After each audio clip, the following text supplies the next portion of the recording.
Hello students. In the last lecture, we solved some examples from our exercise number 1.2, that is problems on inverse trigonometric functions. Now, in today's lecture, we will study about logarithmic differentiation,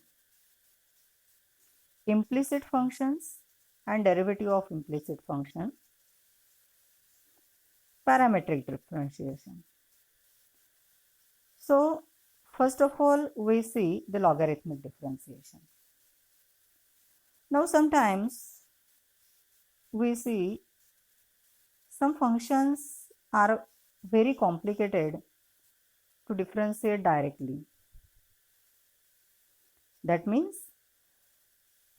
it involves product, quotients, and powers. So they cannot differentiate directly. Such types of problems can be simplified more quickly by taking the natural logarithm on both the sides. This enables us to use the laws of logarithms to simplify the functions, and then we can easily differentiate it. काही वेळेला जे functions असतात ते आपण easily differentiate करू शकत नाही. म्हणजे ते जे फंक्शन्स असतील ते दोन फंक्शनचा प्रॉडक्ट असेल किंवा दोन फंक्शनचं कोशंट असेल किंवा दोनपेक्षा जास्त फंक्शन्सचा प्रॉडक्ट आणि त्याच्यामध्ये त्यांचे पॉवर्स सुद्धा इन्व्हॉल्व असतील. त्या केसमध्ये आपण त्याला डिफरन्शिएट करण्यासाठी लॉगॅरिथमिक डिफरन्शिएशनचा यूज करू शकतो. मग त्यासाठी आपल्याला दोघं बाजूंना लॉगॅरिथम घेऊन ती जी टर्म आहे तिला आपल्याला लॉगॅरिथमिक लॉज जे आहेत, रूल्स जे आहेत त्यांचा यूज करून सिम्प्लिफाय करायचं असतं आणि मग आपण त्याचं इझिली डेरिव्हेटिव्ह फाइंड आउट करू शकतो. For example, consider the function of the form y is equal to f of x bracket raised to g of x. Means here we observe the function is in power form. It is a function raised to some other function.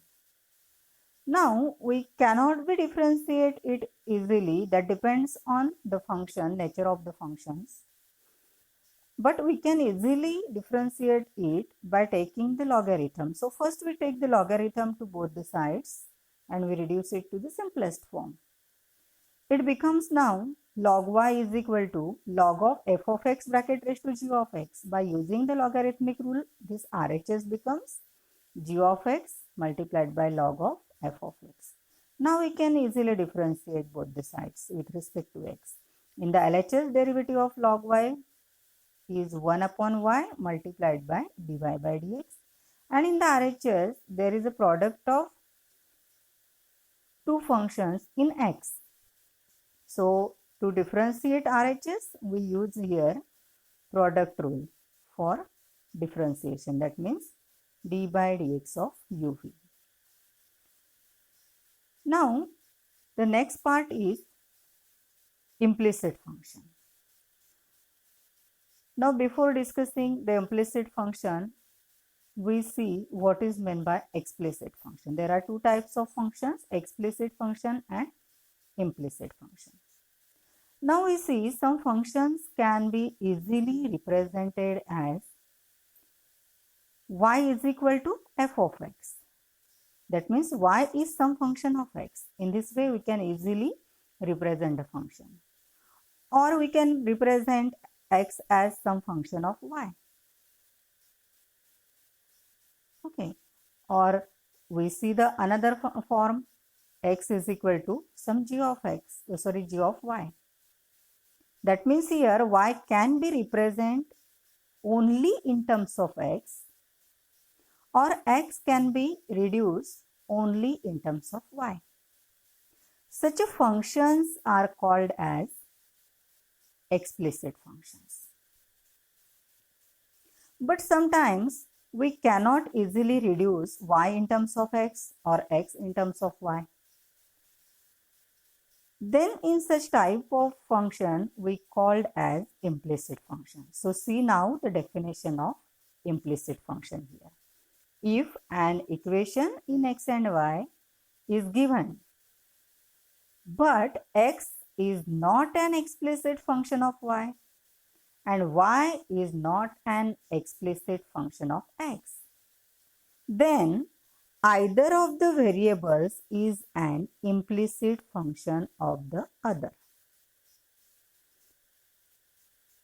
बघा definition वरनं लक्षात घ्या की ज्या वेळेला आपल्याला असं दिलेलं आहे एक function in terms of x y मध्ये, पण आपण एक्सला इन टर्म्स ऑफ वाय मध्ये रिड्यूस करू शकत नाही, म्हणजे x cannot be reduce as a explicit function of y, और किंवा वायला सुद्धा आपण इन टर्म्स ऑफ एक्स मध्ये रिड्यूस करू शकत नाही, म्हणजे y is not an explicit function of x.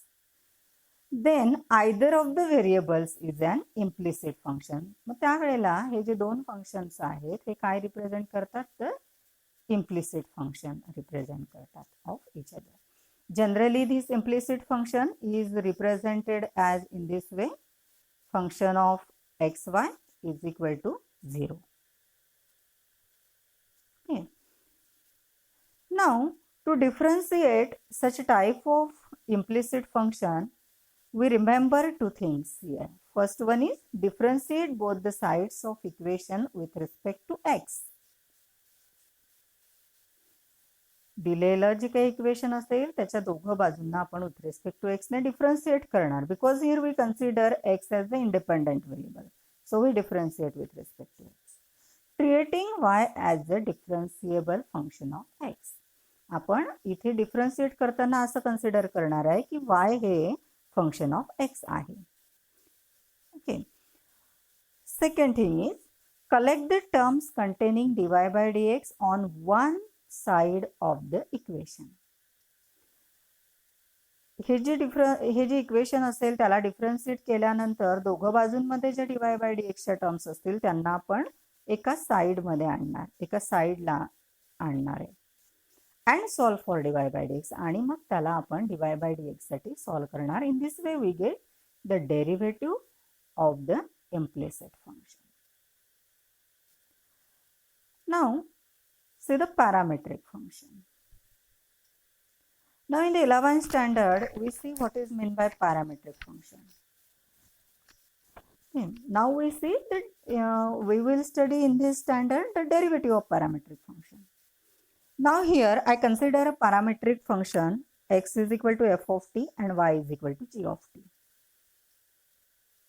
These equations may imply a functional relation between the variables x and y.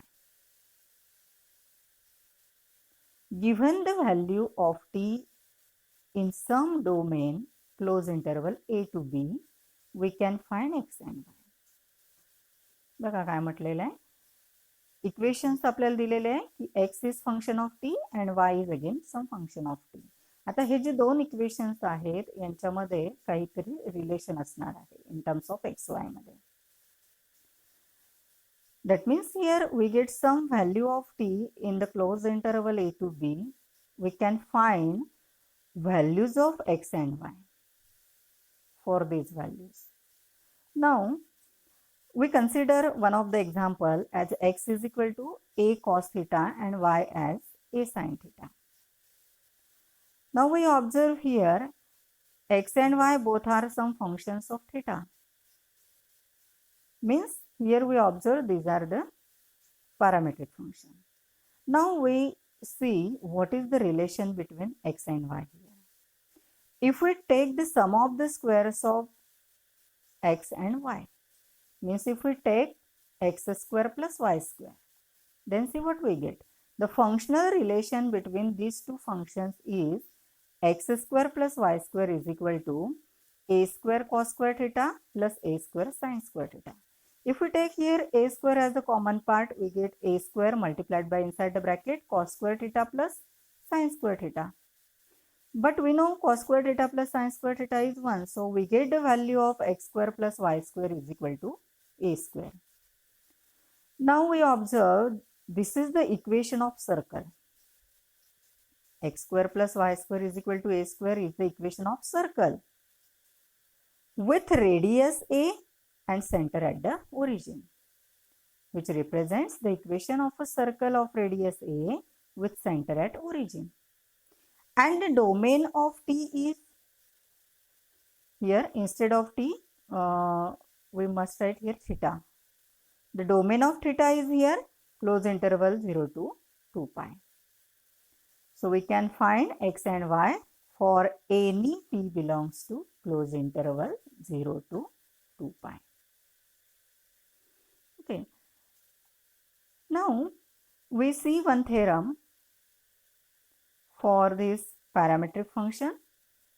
The theorem is, if x is equal to f of t and y is equal to g of t are differentiable functions of t, so that y is differentiable function of x, and if dx upon dt is not equal to 0, then dy by dx is equal to dy by dt divided by dx by dt.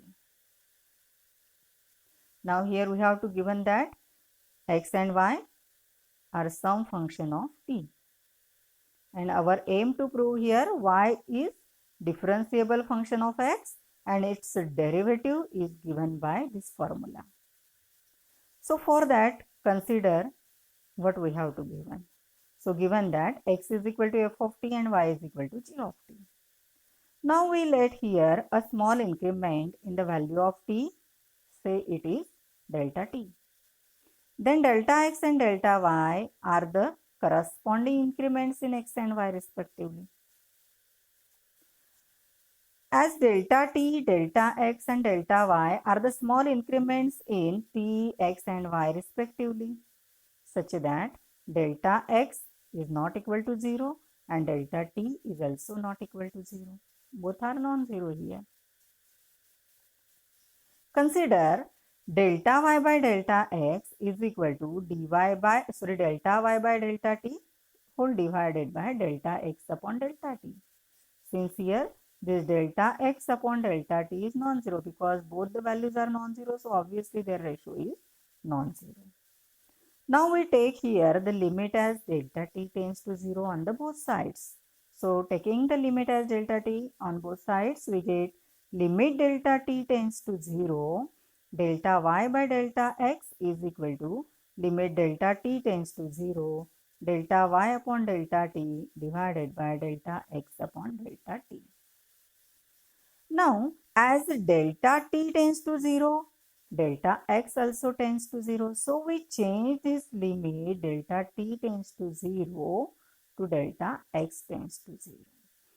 So we write here as delta t tends to 0, delta x tends to 0, and now we get limit delta x tends to 0, delta y upon delta x is equal to limit delta t tends to 0, delta y upon delta x divided by delta x upon delta t.